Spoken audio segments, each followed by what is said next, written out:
Assalamualaikum warahmatullahi wabarakatuh.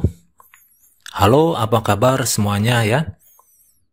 Alhamdulillah, setiap pekan sekali kita bisa bertemu kembali dalam perkuliahan online Aljabar Linear. Saya harapkan hari ini Anda dalam keadaan baik dan sehat ya, supaya lancar mengikuti perkuliahan online ini. Hari ini kita memasuki pertemuan ke-11 di mana kita akan mempelajari materi ruang vektor dan subruang vektor. Nah, sebelum kita mulai, saya harapkan bagi Anda yang belum subscribe untuk subscribe dan tekan lonceng, kemudian like, jangan lupa komen juga ya. Supaya bisa mendapatkan manfaat dari video kali ini. Baik, terima kasih saya ucapkan untuk Anda yang sudah melakukan subscribe. Kita mulai saja. Kita awali dengan definisi ruang vektor pada ruang N. Ya. Jika N bilangan bulat positif, maka tapel N terurut adalah barisan N bilangan real. Ya, dituliskan seperti ini ya, pasangan terurut sebanyak N. A1, A2, A3 sampai AN. Itu adalah himpunan semua N tapel terurut disebut ruang N dan dilambangkan dengan Rn. Jika N-nya 1, maka setiap N tapel terurut itu terdiri dari satu bilangan real, sehingga R dapat dilihat sebagai himpunan bilangan real. Nah, kalau N-nya 2, dan 1 memiliki himpunan semua dua tapel yang lebih dikenal sebagai pasangan terurut. Nah, kalau N-nya 2, di sini juga cuma sepasang ya, cuma dua pasang terurut. Nah, himpunan ini memiliki interpretasi geometris yang menggambarkan semua titik dan segmen garis berarah pada bidang Kartesius. Jadi kalau N-nya 2 ini, dia mewakili titik-titik ya, yang berupa pasangan koordinat, pasangan titik koordinat X dan Y pada bidang Kartesius. Nah, kemudian kalau N-nya 3, dia mempunyai pasangan 3 terurut yang merupakan himpunan rangkap 3. Ini menggambarkan semua titik dan segmen garis berarah dalam ruang 3 dimensi. Jadi pada ruang N, ya, nah ini kita simpulkan untuk ruang yang lebih besar ya, selain 1, 2, 3 ini, suatu pasangan N terurut, A1, A2, ya, sampai AN itu memiliki dua interpretasi geometris, yaitu dapat dipandang sebagai titik koordinat dan dapat dipandang sebagai vektor. Baik, kita lanjutkan. Nah, kita masih pada definisi lagi ya. Di sini ada dua vektor pada ruang N, yaitu U ya. Ini komponen-komponennya U1, U2 sampai UN, dan vektor V, komponen-komponennya V1, V2 sampai Vn, itu dinyatakan sama jika, nah, setiap komponennya sama, setiap komponen yang bersesuaian sama. Nah, di sini misalkan U1 dengan V1, U2 dengan V2, dan UN dengan Vn. Kemudian jumlah U ditambah V didefinisikan dengan U plus V. Nah, ini adalah jumlahan dari tiap-tiap komponennya. U1 dijumlahkan dengan V1. U2 dijumlahkan dengan V2. Begitu pula UN dengan Vn. Nah, kemudian yang ketiga, jika K adalah sembarang skalar pada perkalian skalar dengan vektor U dinyatakan dengan K kali vektor U. Jadi ini komponennya adalah berisi komponen U yang sudah dikalikan masing-masing dengan K. Kemudian yang keempat, dua operasi yaitu penjumlahan dan perkalian skalar merupakan operasi standar pada ruang N. Yang kelima, vektor 0 pada ruang N ditulis dengan 0 saja ya, dan dinyatakan dengan, nah ini berarti dalam keadaan vektor, jadi dia terdiri dari N pasang terurut yang komponennya seluruhnya 0. Kemudian yang keenam, vektor lawan atau negatif dinyatakan dengan negatif U. Jadi ini sebuah vektor yang isinya lawannya dari vektor aslinya, vektor U. Seperti itu ya. Yang ketujuh, selisih vektor dinyatakan dengan V min U. Atau boleh ditulis V ditambah lawannya dari U. Oke, baik, paham ya? Nah, kita lanjutkan kepada slides berikutnya. Nah, ini adalah sifat operasi aritmatik yang penting dari penjumlahan dan perkalian skalar vektor pada ruang N. Jadi dapat dilihat pada teorema ini ya, ini kita namakan teorema 1 untuk bab ini. Nah, jika U itu vektor yang terdiri dari U1, U2, U3 sampai UN, V juga vektor yang terdiri dari V1, V2, V3 sampai Vn, dan W juga vektor yang terdiri dari W1, W2, W3 sampai Wn. Nah, itu kesemuanya adalah vektor pada ruang N. Dan KL adalah skalar. Maka ini berlaku 8 sifat dari ruang vektor. Nah, di sini yang pertama di sini sifatnya berlaku komutatif untuk penjumlahan ya. Kemudian yang kedua ini asosiatif. Yang ketiga ini semacam identitas ya, kalau dijumlahkan 0 itu masih hasilnya adalah vektor itu sendiri. Kemudian yang keempat ditambah dengan lawannya atau inverse ya, dia menjadi 0. Ini boleh ditulis dengan U min U. Kemudian yang kelima, ini ada suatu vektor U dikalikan L, dikalikan lagi dengan K, ini sama aja dengan U dikali perkalian dari KL. Nah, kemudian yang keenam, ini adalah sifat distributif ya. Yang ketujuh, ini juga sama distributif. Tapi yang dua suku ini adalah yang skalarnya. Nah, kalau yang 8 ini berlaku untuk identitas pada perkalian vektor. Nah, ini 8 sifat ini memungkinkan kita mengerjakan operasi vektor tanpa harus menguraikan komponen-komponennya. Nah, kita sekarang masuk kepada sifat umum dari vektor ya. Nah, pada aksioma di bawah ini bertujuan untuk suatu objek dapat dinyatakan sebagai vektor. Jadi suatu ruang vektor V yang berada di atas medan atau lapangan ya, katakanlah F ya, adalah himpunan tak kosong dari vektor yang memiliki operasi penjumlahan dan perkalian skalar. Penjumlahan itu adalah aturan untuk menghubungkan antara masing-masing komponen vektor U dan vektor V pada ruang vektor ini. Nah, jadi kalau V kecil ini vektor, kalau V besar ini ruang ya, himpunan, berupa himpunan vektor. Menjadi U tambah V. Dan perkalian skalar adalah aturan yang menghubungkan setiap skalar K dan L yang elemen anggota F ya tuh ya. Nah, F ini berarti yang himpunan yang lebih besar lagi ini ya, dari V. Dan setiap U pada V menjadi K kali U sehingga berlaku. Nah, ini juga disebut sebagai 10 aksioma dari ruang vektor. Nah, di sini ada 10 ya. Yang pertama, jika U dan V elemen V besar, elemen ruang vektor ini, maka U ditambah V masih menjadi anggota V. Jadi ini berlaku sifat tertutup untuk penjumlahan.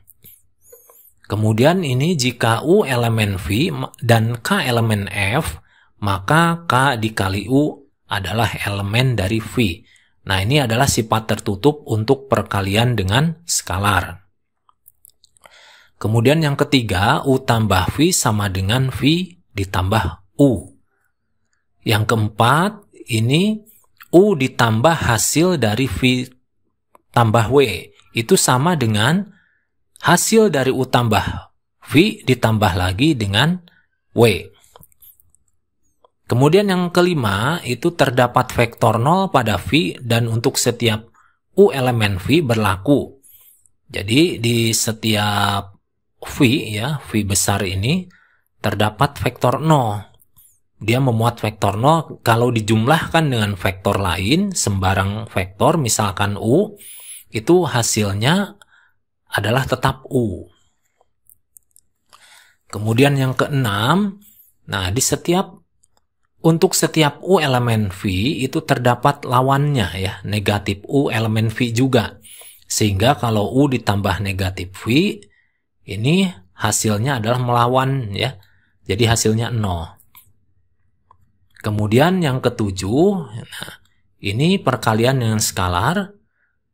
Vektor U dikalikan dengan skalar L, kemudian dikalikan dengan K sama aja dengan vektor U dikali skalar KL. Yang kedelapan, ini berlaku sifat distributif, ya. Vektor U ditambah vektor V dikalikan dengan K itu boleh dipisah.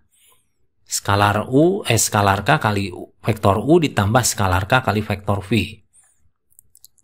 Kemudian ini skalar K tambah L dijumlahkan dikalikan dengan vektor U itu boleh dipisah. Kemudian yang ke-10 ini 1 dikali vektor U hasilnya tetap 1. Nah, ini adalah 10 aksioma, ya, dari suatu vektor. Suatu ruang vektor lebih jelasnya. Tapi kalau kita untuk menguji suatu himpunan apakah dia termasuk ruang vektor, nah kita tidak perlu untuk memverifikasi atau memeriksa ke-10 aksioma ini. Karena kita lihat ini ada yang sifat yang diwariskan, ya. Ada sifat yang terwakili di sini, ya.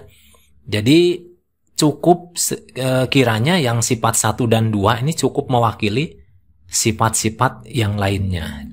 Oke, kita lanjutkan lagi. Nah, ini adalah beberapa contoh dari ruang vektor. Yang pertama adalah ruang vektor 0. Kenapa ruang vektor 0 itu adalah ruang vektor? Nah, di sini ruang vektor V itu kan terdiri dari satu objek vektor 0. Ya kan? Vektor 0 itu didefinisikan dengan N pasang terurut yang semua komponennya itu 0. Ya kan?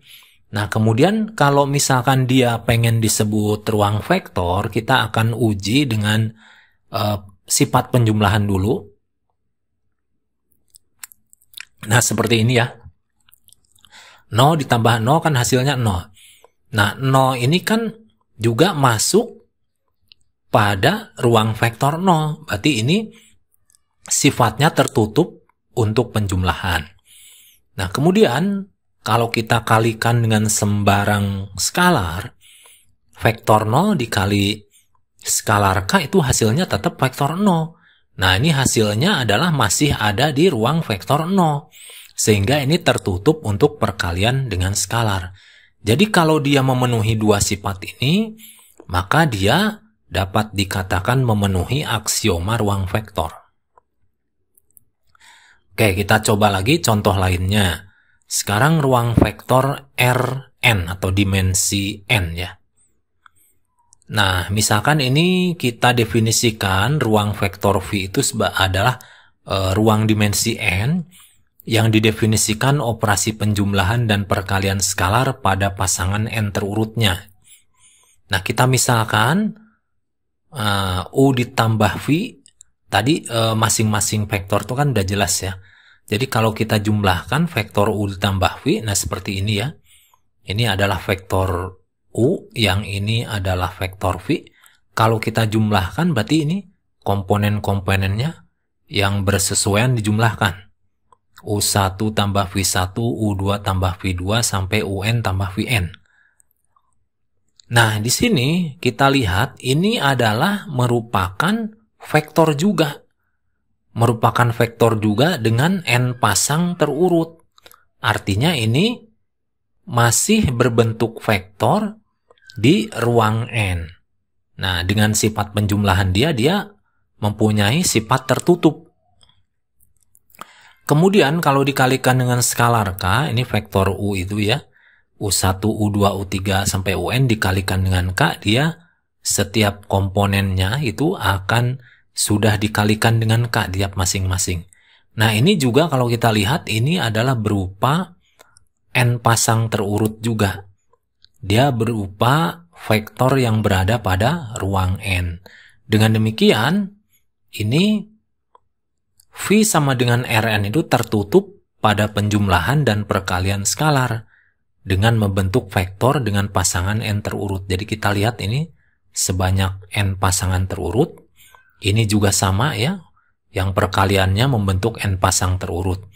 Sehingga dapat kita simpulkan ini memenuhi aksioma ruang vektor ya. Nah, baik, ini dari dua contoh ini mudah-mudahan Anda mendapatkan gambaran. Biar lebih paham lagi, kita coba lagi ya contoh berikutnya. Nah, ini ruang vektor pada ruang tak hingga. Jadi ruangnya sangat tidak dibatasi ya. Ruangnya sangat luas, tidak dibatasi. Jadi kita sebut ini R tak hingga. Adapun R tak hingga, nah ini misalkan ada ruang vektor V ya, komponen-komponennya jumlahnya tak hingga. Nah, misalkan U dan V anggota dari V besar ini. Nah, didefinisikan berarti vektor U-nya itu U1, U2, U3 sampai tak hingga.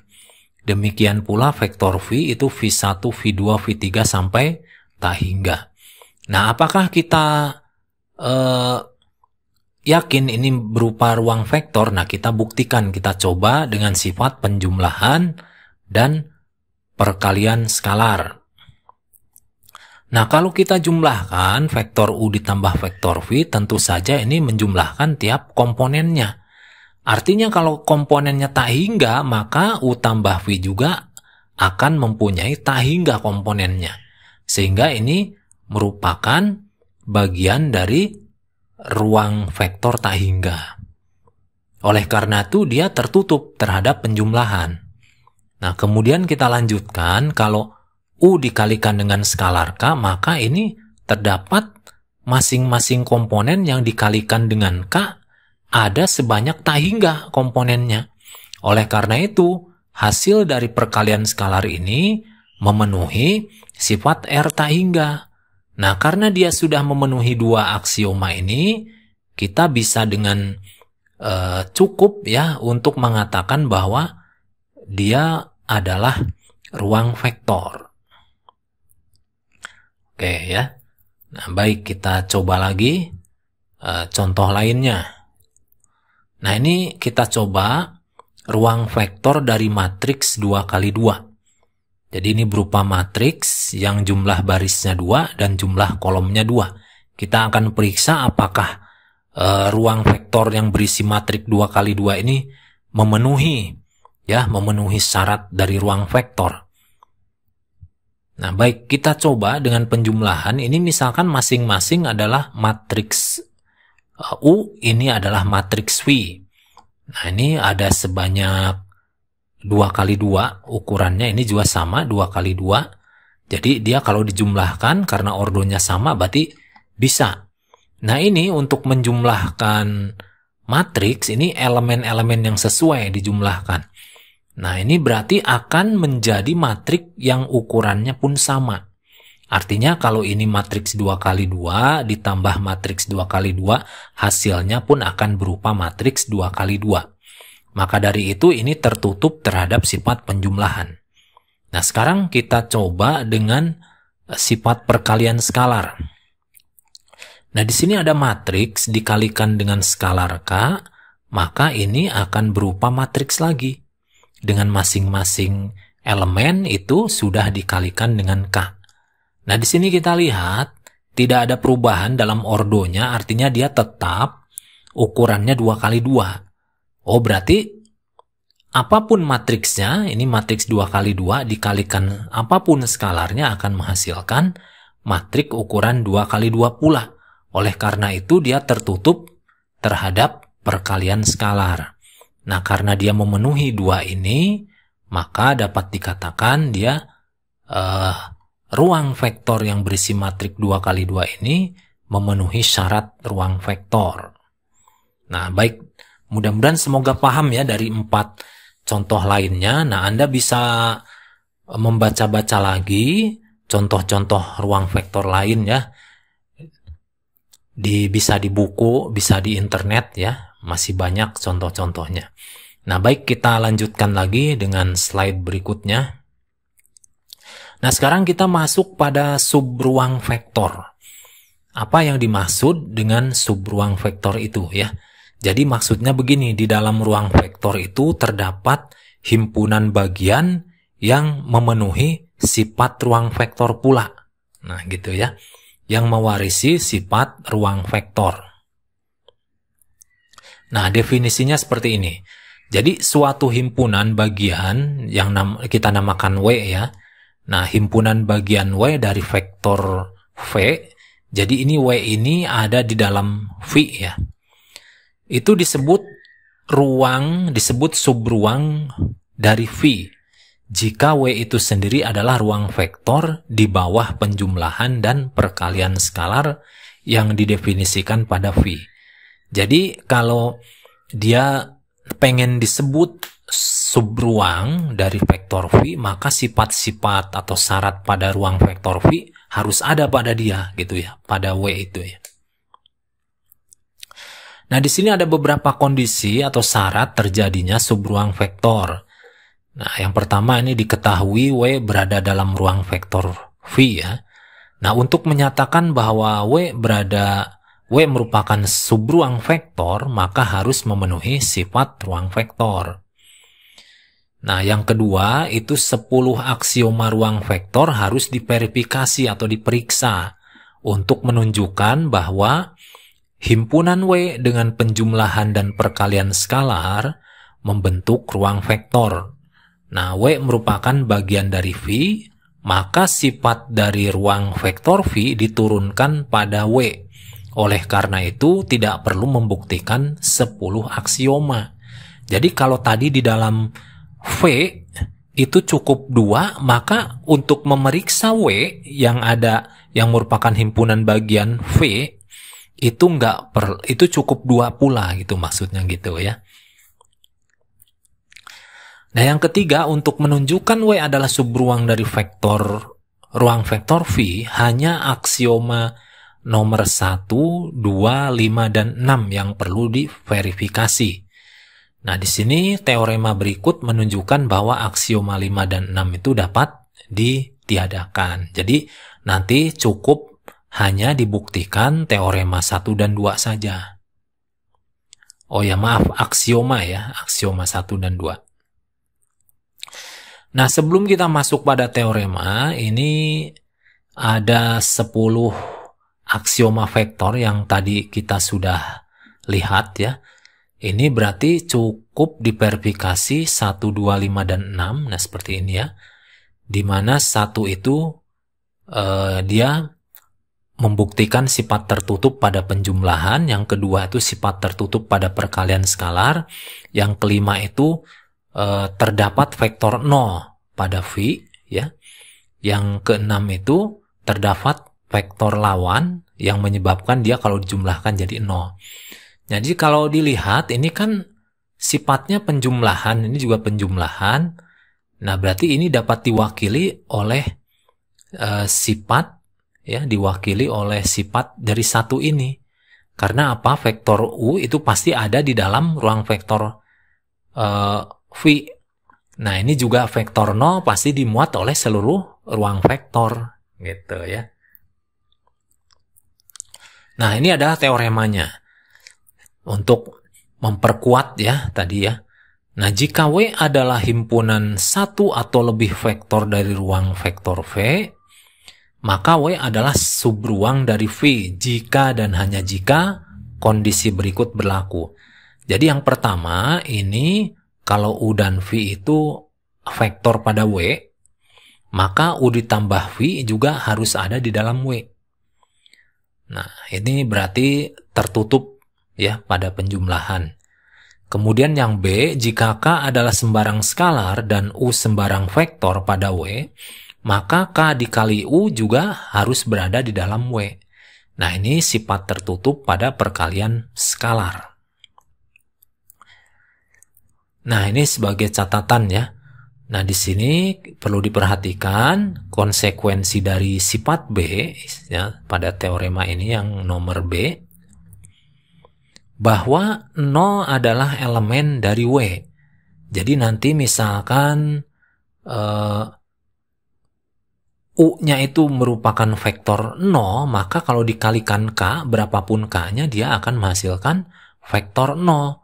Maka vektor 0 itu kan pasti berada dalam ruang vektor. Apapun ruang vektornya ya.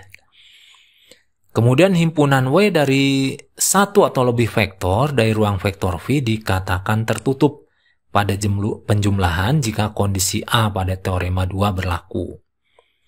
Ya. Jadi pada intinya ini sama dengan cara membuktikan pada ruang vektor ya. Jadi cara membuktikan subruang dengan ruang itu hampir sama. Jadi dia harus tertutup pada penjumlahan dan tertutup pula pada perkalian dengan skalar. Baik ya, kita lanjutkan lagi dengan slide berikutnya. Nah, di sini setiap ruang vektor itu mempunyai minimal 2 subruang vektor. Apa saja? Yang pertama adalah subruang vektor itu sendiri. Dan yang kedua adalah subruang 0. Nah, ini udah pasti ya, dia masuk pada subruang vektor. Nah, ini contoh ya subruang 0. Subruang 0 itu adalah di sini ya, kalau misalkan ini V itu sembarang ruang vektor. Nah, di sini ada W. W itu adalah subruang yang berisi 0. Jadi vektor 0 di sini adalah himpunan dari V yang hanya terdiri dari vektor 0. Nah, berarti dari sini kalau kita tunjukkan dengan sifat penjumlahan 0 tambah 0 kan hasilnya 0. K dikali 0 juga 0. Jadi ini memenuhi sifat subruang vektor. Kemudian contoh yang lain, ini garis yang melalui titik asal itu adalah subruang dari R2 dan R3. R2 itu ruang dimensi 2, R3 ruang dimensi 3. Nah, ini dulu ya. Nah, ini misalkan W adalah garis yang melalui titik asal pada salah satu ya, bisa R2 atau R3. Maka penjumlahan dua vektor pada garis W atau perkalian vektor pada garis W oleh skalar menghasilkan vektor lain pada garis W. Jadi W tertutup dengan penambahan dan skalar perkalian. Jadi maksudnya begini, kalau W itu adalah sembarang garis yang melalui titik asal ya.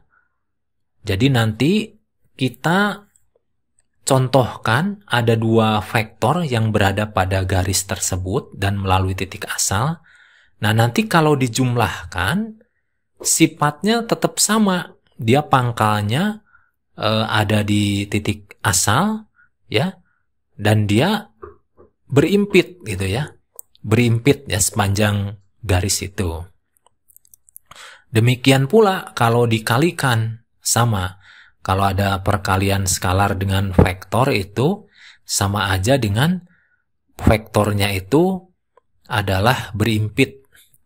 Nah, kita lihat di sini ya. Ini adalah ilustrasinya untuk memperkuat kepahaman kita ya tentang ruang vektor ini. Di sini ada vektor U. Kalau dijumlahkan vektor V, pasti jumlahnya dia akan tetap ada di garis W ini. Garis yang hitam ini. Ya kan? Iya. Nah, mungkin Anda bisa ingat lagi penjumlahan vektor yang searah. Kemudian, kalau kita kalikan, misalkan U dikalikan dengan suatu skalar, misalkan K, maka dia akan menjadi vektor lagi yang berimpit dengan vektor U ini. kalau dia berimpit, U berada di dalam garis W, maka KU juga ada di dalam garis W. Jadi dia tertutup ya dengan dua sifat tadi. Maka ini disebut garis yang melalui titik asal ini adalah subruang gitu ya. Nah, kita coba lagi untuk yang dimensi, ini untuk dimensi, tetap dimensi 2 atau 3 ya. Ini tadi untuk penjumlahannya dan yang ini adalah untuk perkaliannya. Jadi KU itu pasti berimpit dengan U. Dan arahnya juga pasti sama ya. Oke. Sekarang kita coba contoh lainnya, yaitu bidang melalui daerah asal adalah subruang dari R3. R3 itu ruang dimensi 3. Nah, jika U dan V adalah vektor-vektor pada bidang W melalui titik asal, maka terbukti ya secara geometris bahwa U plus V dan K kali U berada pada bidang yang sama, yaitu W ya, untuk setiap skalar K, sehingga W tertutup pada penjumlahan dan perkalian skalar.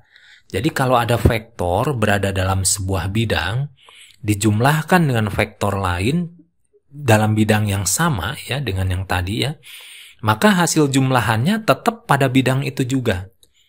Jadi dia tertutup untuk penjumlahan. Demikian pula kalau dikalikan ya suatu vektor dalam bidang dikalikan skalar, maka hasil perkaliannya tetap ada di dalam bidang itu. Nah, misalkan contohnya seperti ini. Jadi ada bidang dinamakan W. Ini bisa bidang W ini akan memenuhi syarat sebagai subruang jika ini kalau dijumlahkan U dan V tetap ada di dalam W. Kalau dikalikan ini salah satu vektor misalkan U dengan K, maka dia hasilnya KU itu tetap ada di dalam W. Maka dari itu kita katakan W itu adalah subruang dari R3. Nah, paham ya? Oke, kita lanjutkan lagi. Nah, di sini saya simpulkan ya. Di sini adalah ada beberapa subruang yang bisa dipastikan berada dalam ruang vektor R2 dan R3. Nah, yang pertama ini subruang dari R2 ini bisa dipastikan yaitu subruang 0. Karena ini 0 pasti dia masuk pada subruang, setiap subruang pasti dia mengandung vektor 0. Dia selalu masuk ya. Kemudian garis yang melalui titik asal itu juga bisa dipastikan subruang dari R. Kenapa? Karena ada titik asal itu kan bisa berupa vektor 0. Ya kan? Vektor 0 itu juga dipastikan masuk kepada ruang vektor apapun. Nah, jadi yang kedua ini bisa dipastikan dia juga subruang dari R2. Kemudian R2, jadi subruang itu sendiri. Seperti yang tadi saya katakan, setiap ruang vektor itu minimal punya 2 ya.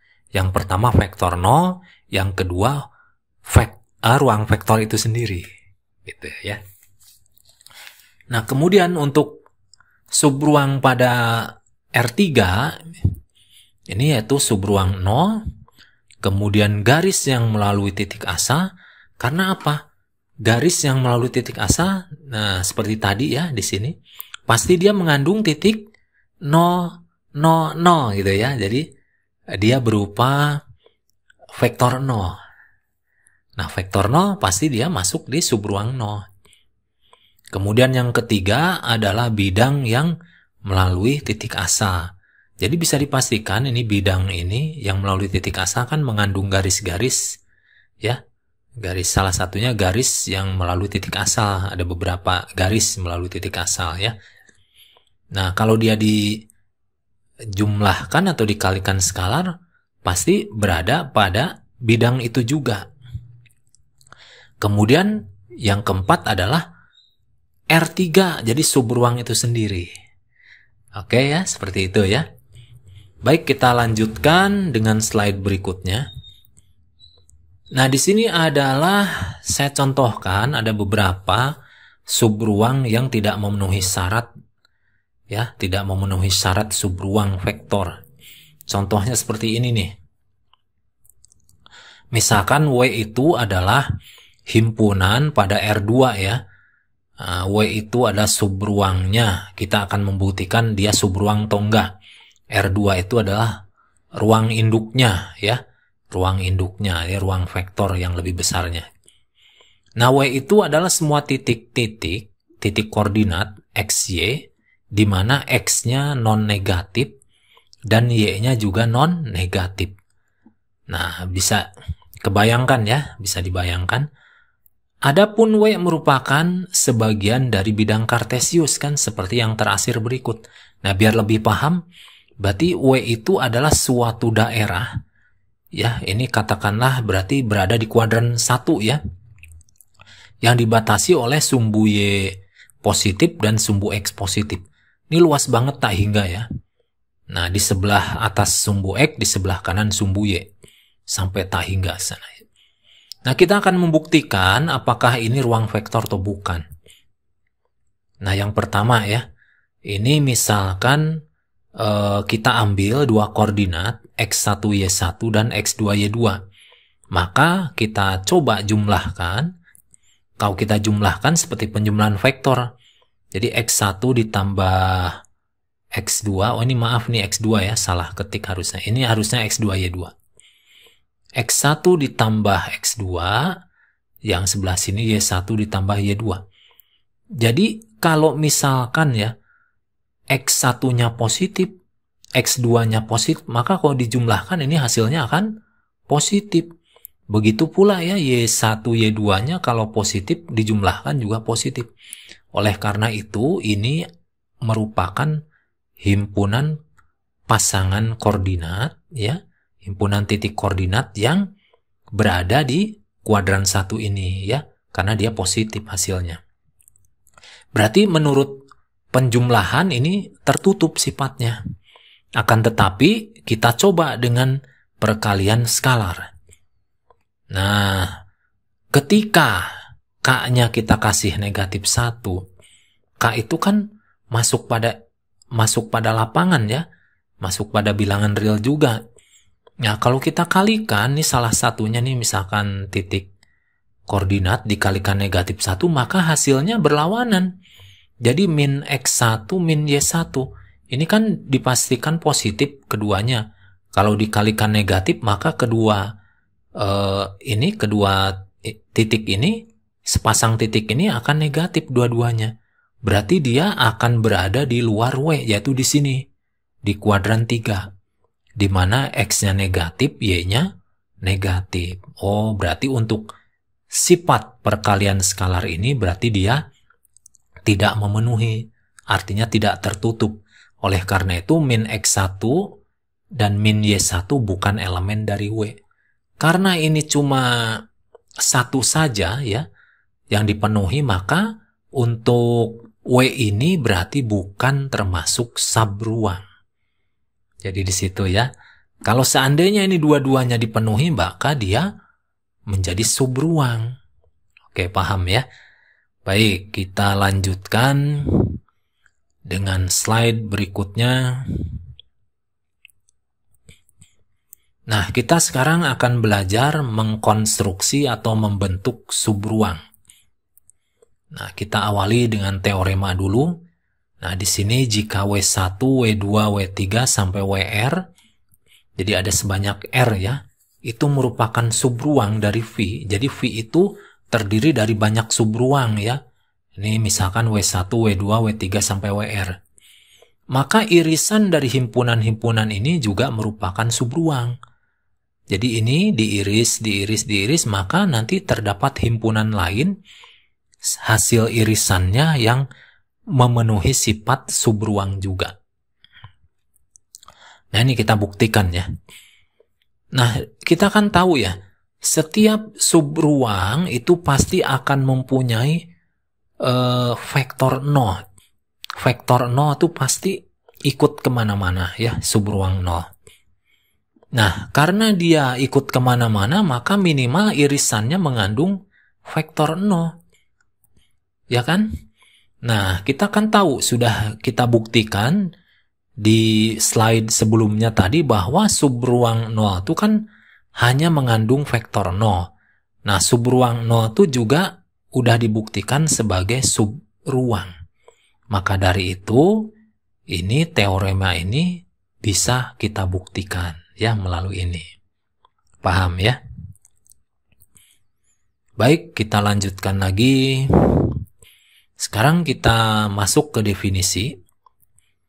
Nah, jika W adalah vektor pada ruang vektor V, maka W dikatakan kombinasi linear dari vektor-vektor V1, V2, sampai VR pada V.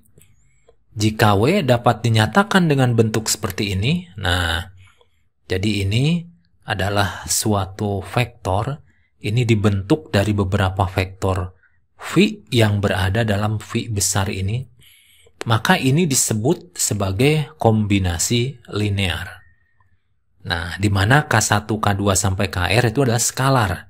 Ya, kalau di sini juga dikatakan sebagai koefisien juga.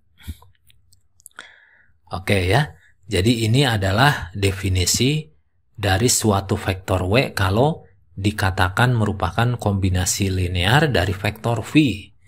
Seperti itu ya. Oke, kita lanjutkan lagi.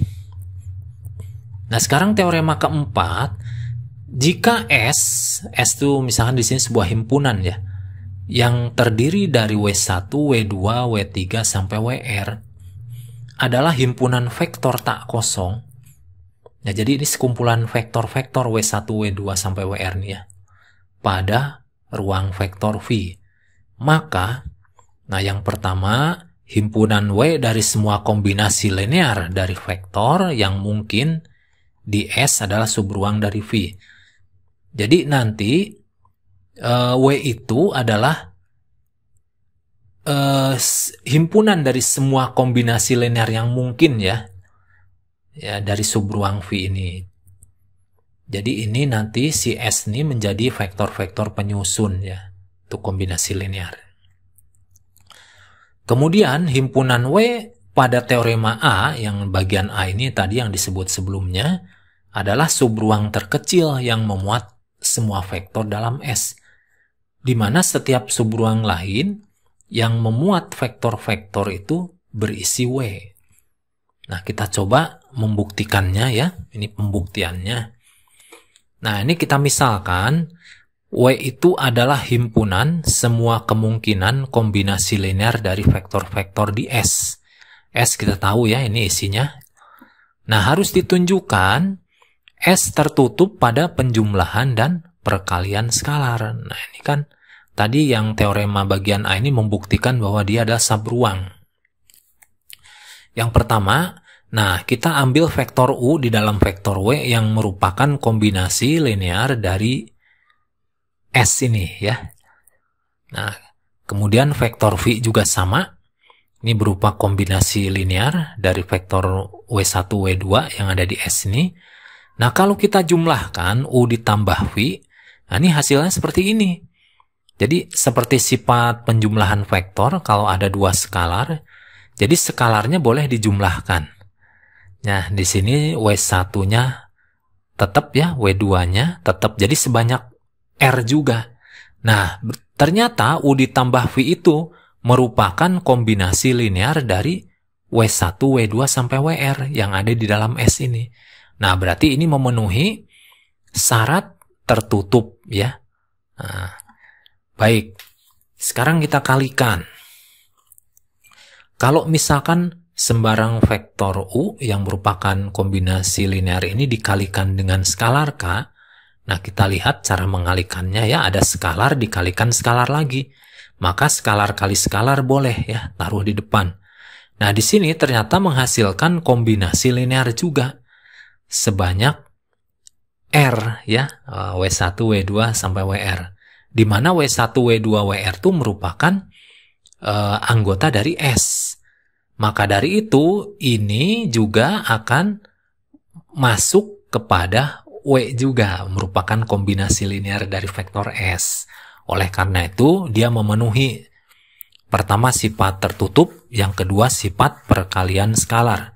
Jadi teorema bagian A ini terbukti. Nah, kemudian untuk membuktikan yang bagian B ini cukup sederhana saja. Jadi misalkan W adalah sembarang subruang pada subruang V ya, yang berisi semua vektor di S. Karena W itu tertutup pada penjumlahan dan perkalian skalar seperti yang tadi dibuktikan di bagian A, maka W itu akan memuat semua kombinasi linear dari S dan sekaligus memuat W. Nah, jadi ini bisa membuktikan yang bagian B, yaitu dia merupakan subruang terkecil yang memuat S. Itu ya. Nah, baik, kita lanjutkan lagi.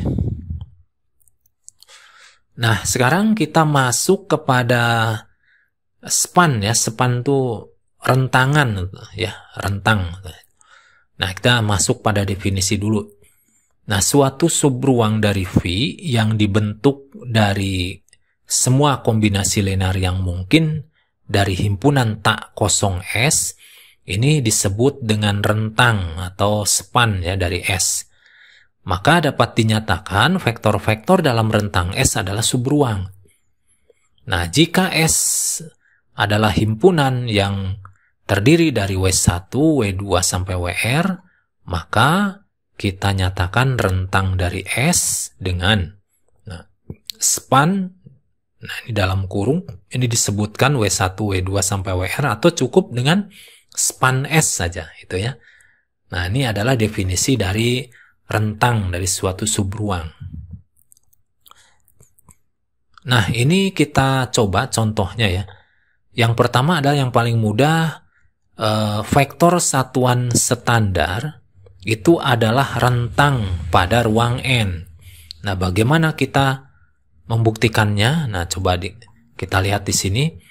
Diketahui vektor satuan standar pada Rn itu kita nyatakan sebagai yang pertama ya, vektor S1. S1 itu ini vektor satuan. Ini satu kita taruh di salah satu komponen dan komponen lainnya 0. Kemudian E2 ini yang komponen urutan kedua ini 1, yang lainnya 0. Begitu pula En ya yang terakhir. Ini komponen yang nomor N itu 1, yang lainnya 0. Nah, kemudian vektor-vektor ini merupakan rentang pada ruang N pada setiap vektor V. Nah, V itu komponennya adalah V1, V2 sampai Vn. Nah, jadi nanti vektor V ini dapat dinyatakan dalam kombinasi linear dari S1, E2 sampai En ini. Nah, seperti ini. Nah ya, jadi vektor V itu bisa dikatakan sebagai kombinasi linear dari vektor satuan ini. Begitu ya. Jadi, kalau ini bisa dinyatakan dalam kombinasi linear seperti ini, maka ini disebut rentang. Gitu ya. Oke, semoga paham ya. Kita lanjutkan lagi. Nah, contoh berikutnya adalah tampilan geometris itu merupakan rentang pada R2 dan R3. Nah, ini penjelasannya ya.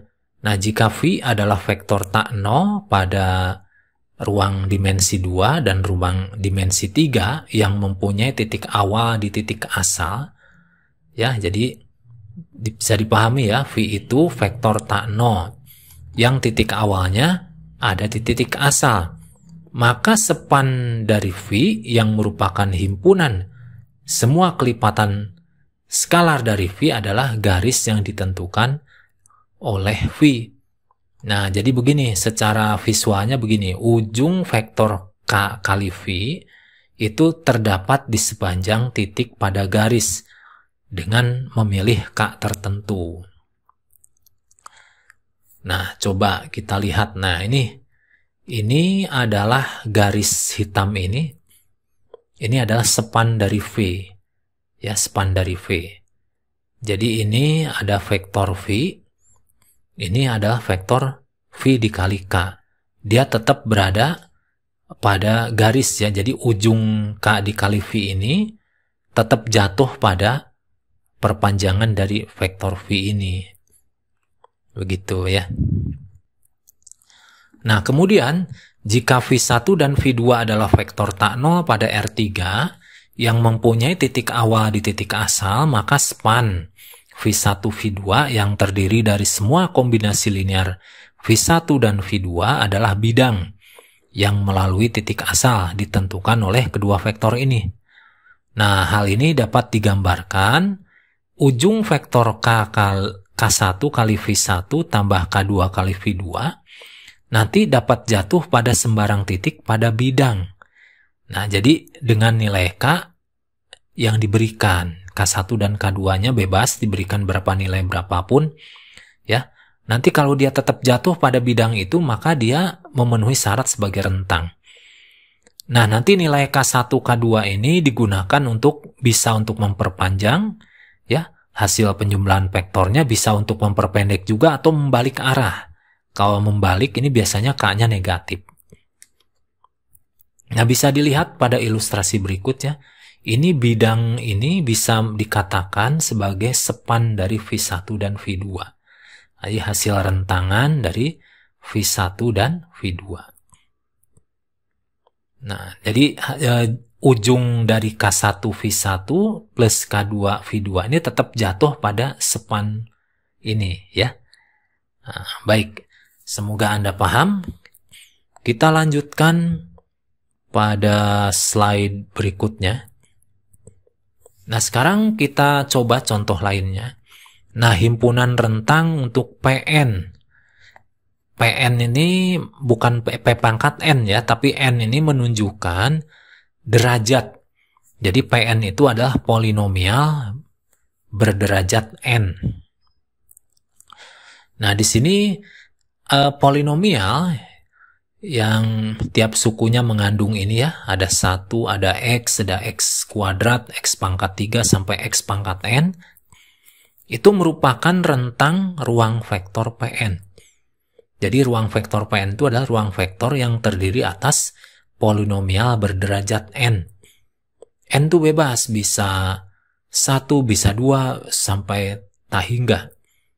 Karena setiap polinomial P di dalam PN dapat ditulis dengan, nah seperti ini ya. Ini P itu yang ada di dalam ruang PN itu dapat ditulis seperti ini nih.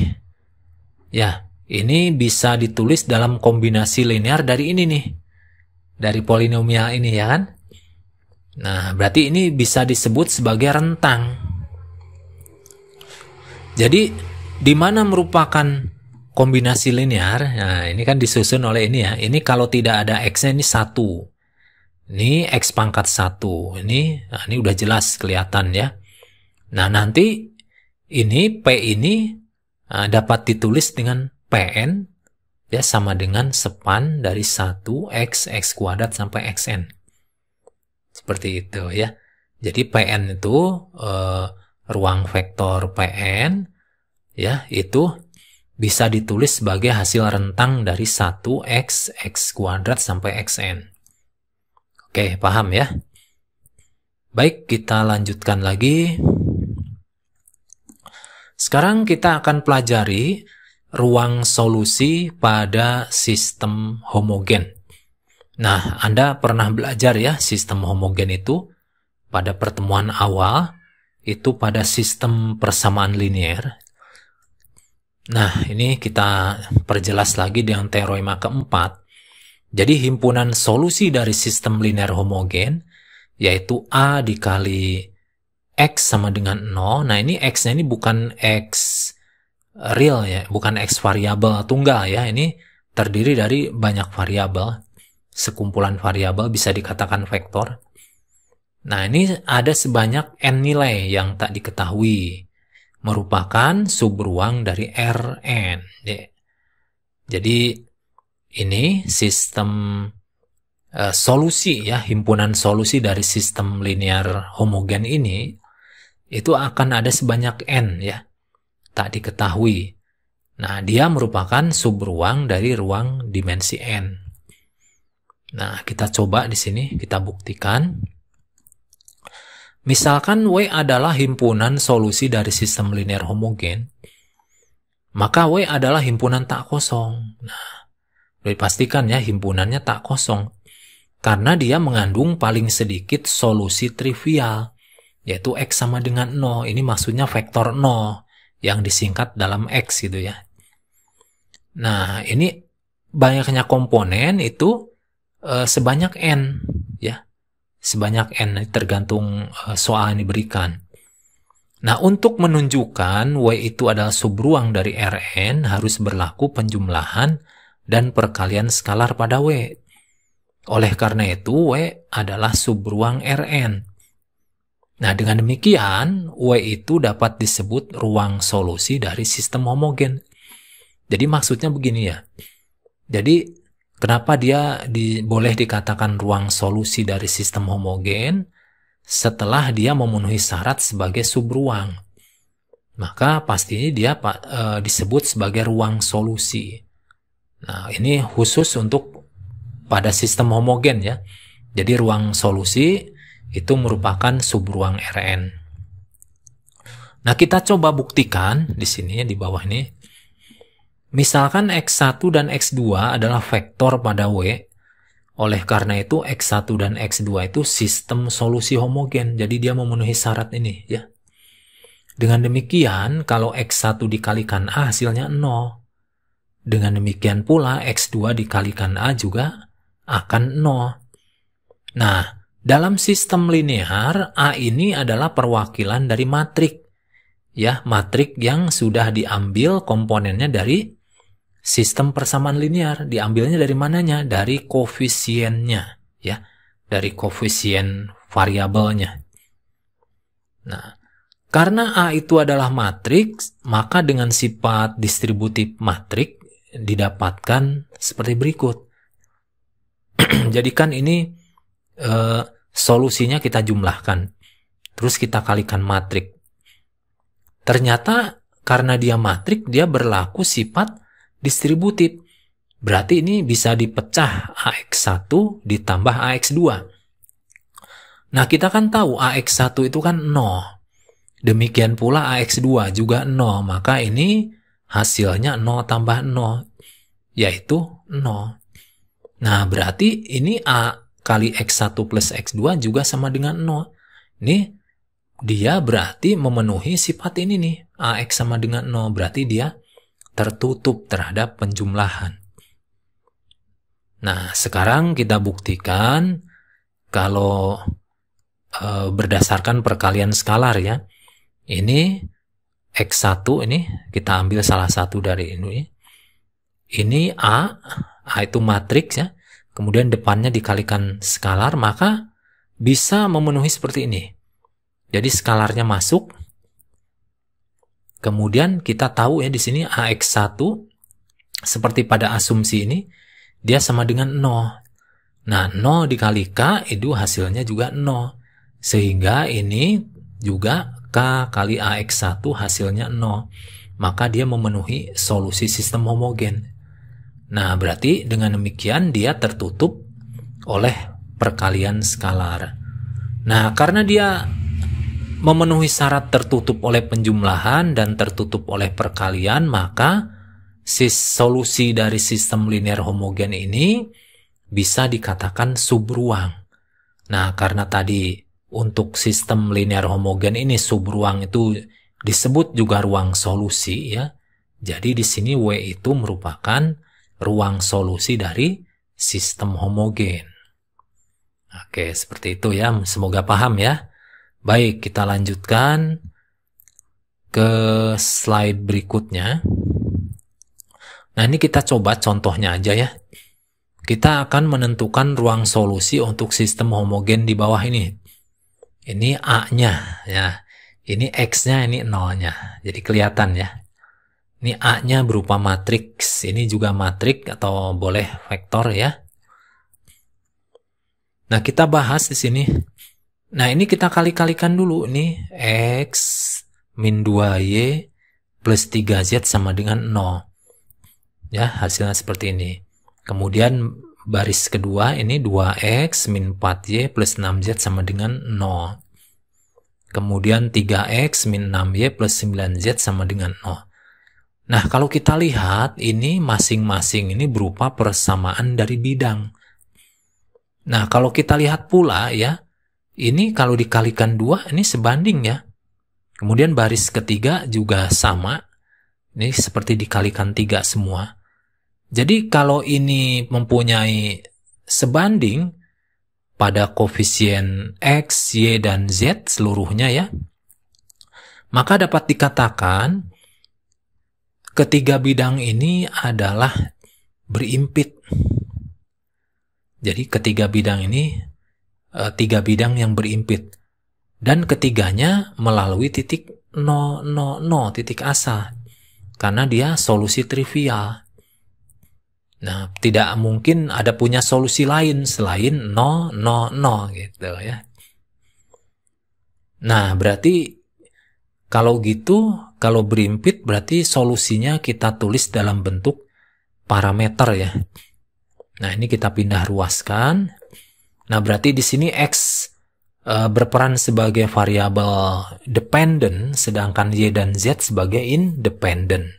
Berarti yang dijadikan parameter variabel lain ini adalah Y dan Z. Nah, jadi kita misalkan Y-nya adalah S dan Z-nya adalah T, maka nanti X-nya adalah 2S min 3T. Nah, jadi ruang solusi bidang dari X min 2Y plus 3Z sama dengan 0 yang melalui titik asal dan arah vektor normal. Jadi vektor normal ini adalah vektor yang tegak lurus dengan bidang. Ini diambil dari koefisien dari bidang ini ya. Ini saya ambil sampel karena dia berimpit ya, sama aja ini ya. Jadi saya ambil sampel yang paling sederhana aja ini. Seperti itu ya. Nah, kita coba lagi contoh berikutnya di sini. Ini ada sistem homogen pula. Nah, kita bahas. Nah, kita kali-kalikan ya, seperti tadi ya. Kemudian yang baris kedua juga sama, menghasilkan seperti ini. Min 3x plus 7y min 8z sama dengan 0. Kemudian baris ketiga juga ya sama, min 2x plus 4y min 6z sama dengan 0. Nah, kita lihat sistem di samping merupakan tiga bidang yang melalui titik asal. Karena dia solusinya trivial ya, 0, 0, 0. Nah, di sini terlihat baris ke-1 dan ke-3 itu saling berkelipatan. Jadi baris ketiga itu dikali hasil dari baris ke-1 dikali negatif 2. Nah, bisa dilihat ya.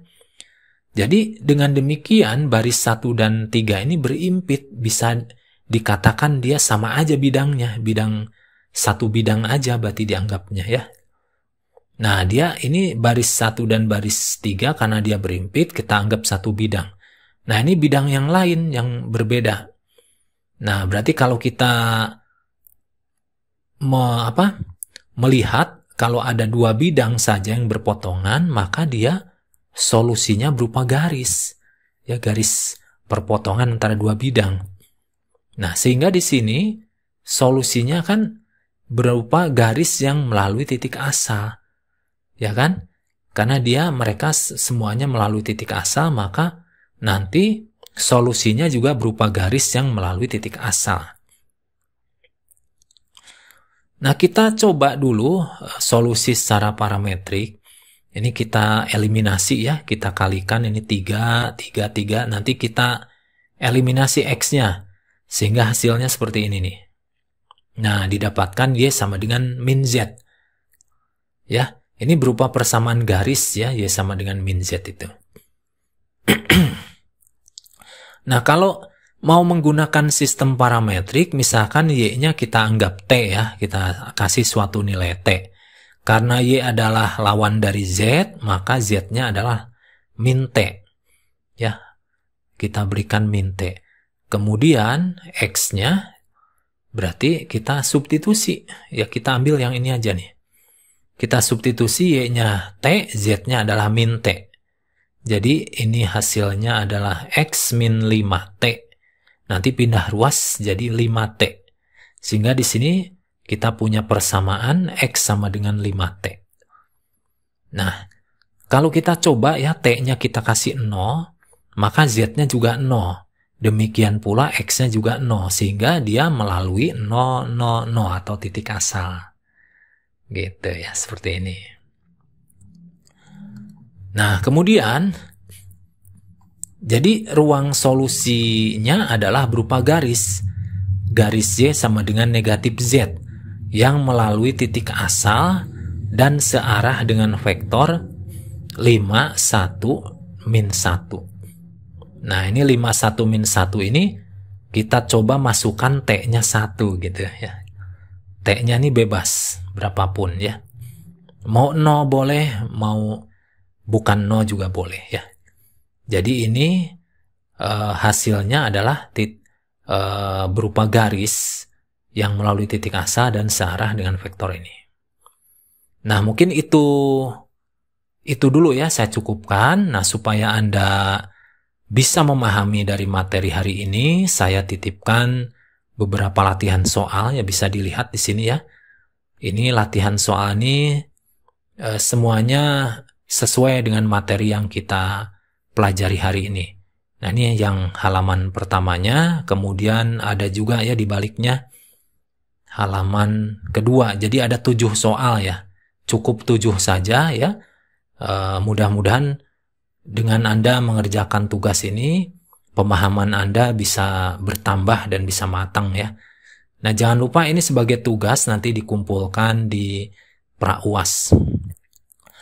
Baik, itu dulu dari saya. Semoga bermanfaat apa yang saya sampaikan.